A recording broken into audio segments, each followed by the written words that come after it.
guys, and welcome back to my new vlogs. And for today's video, we're just preparing ourselves patungo sa Siquijor. So tara, let's go! At time check, it was 5 a.m. in the morning. So andito na kami sa Larina, guys. Wala kami masyadong tulog dyan, guys. At yun na nga, naisip namin magpahinga muna sa aming hostel. Hello! So dito kami tumuloy, guys, after we are landed in the Siquijor. Dito kami sa Gals Guest House at highly recommended itong lugar na to kasi medyo cheaper siya at saka grabe, super linis at also super relaxing din siya, guys.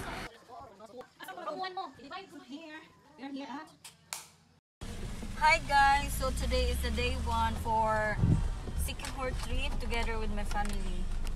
Hi Zane! For day 1, guys, pumunta kami sa mini Boracay or yung tinatawag nila na ala Boracay dito, guys. So, samahan nyo kami, guys. Kasama ko yung husband ko, yung pamangking ko, yung titid ko, at saka si Papa. Sa ibang car naman, nandun yung ibang sisters at mga kapatid ko. So, see you, guys. At andito na kami, guys. Hindi nyo na kailangan pumunta pa ng Boracay, guys. Meron na ditong Boracay sa Siquijor. Tignan nyo na, guys.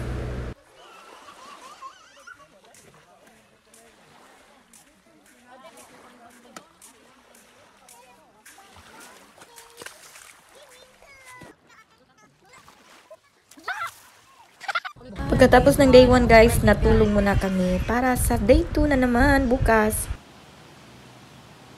It's day 2, guys. So, magluluto tayo ng almusal. Prepared ko yung mga pagkain para sa mga chikiting natin at sa mga sisters ko. Nagbaon kami ng sari-sari groceries, guys, galing pa sa Cebu at dinala namin dito sa guest house.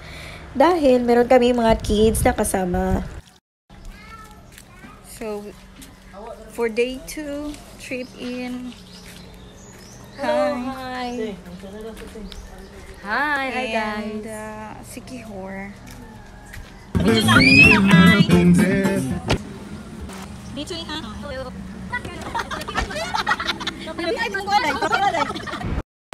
For day 2, guys, first stop namin doon sa Baliti Tree.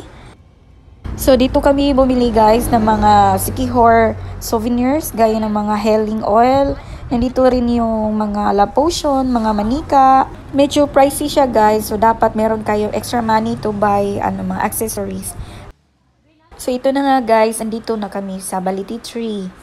Dito tayo pwede maka-foot massage ng mga isda.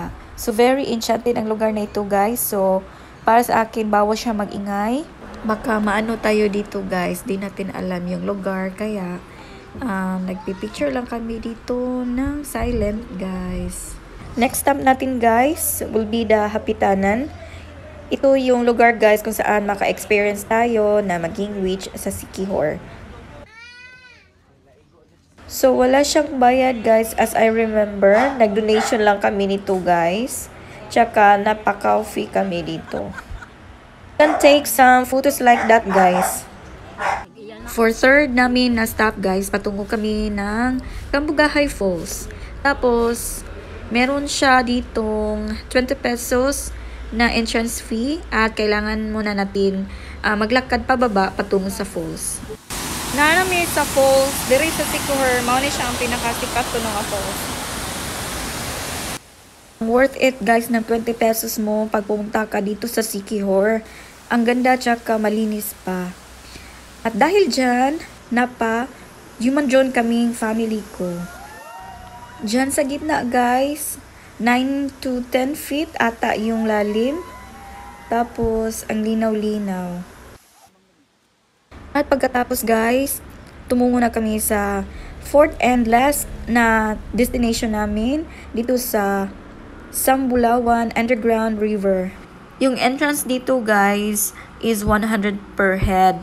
Tsaka meron ng light sa head, tapos meron na din life jacket.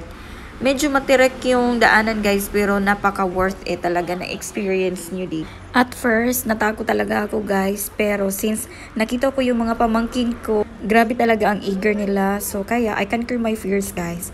At yun na nga, tapos na kami sa pang-apat na destination. At guys, meron pa kaming nightlife. Ito na kami. Patungo kami sa bar kung saan mag-nightlife kami guys. Kasama ko yung mga sisters ko. No, that's correct. Did I announce it yet?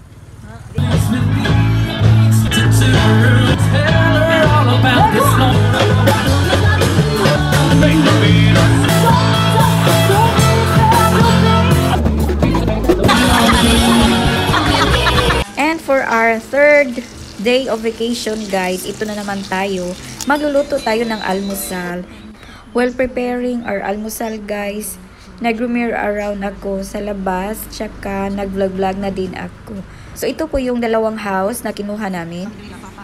Marami kami dyan guys, tsaka sa may liko na part, pwede tayo dyan maglaba at saka magsampay ng mga labahan natin. During at night guys, pwede tayo dito magmuni-muni, magtagay-tagay. As you can see, meron kami dyang Red Horse, pero hindi naman ako minom. Yun na lang mga brother-in-laws ko, mga kapatid ko. Nagiinuman sila kagabi niyan.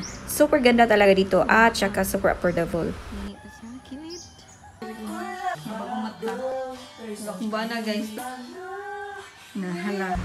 And finally guys, is our third day of our staycation here in Siquijor Island.